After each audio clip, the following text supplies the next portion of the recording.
Welcome to the Tech Egg. Don't get scrambled. Enjoy the video. In this video, I will explain how to change Toyota Highlander brake pads. First, gather your essential tools: a reliable jack, a lug wrench, and a C-clamp. You'll also need your new brake pads and, if necessary, new rotors. Safety is paramount, so always use jack stands and wheel chocks to secure your vehicle before starting any work. Having everything ready makes the job much easier and safer for you.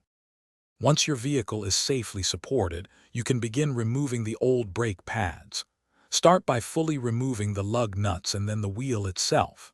Next, locate the two bolts holding the brake caliper in place. Carefully unbolt these, being mindful of the brake line. You might need to gently pry the caliper off the rotor. Once the caliper is free, you can slide out the old, worn brake pads. Now it's time to install your new brake pads. Before inserting the new pads, you'll need to compress the caliper piston.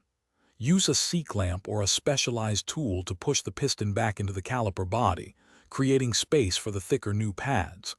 Once compressed, place the new pads into the caliper bracket, ensuring they fit correctly. Finally, reattach the caliper, making sure all bolts are tightened to the manufacturer's specifications. With the new pads in place, it's time to finish up. Reinstall the wheel, tighten the lug nuts, and then carefully lower your Toyota Highlander.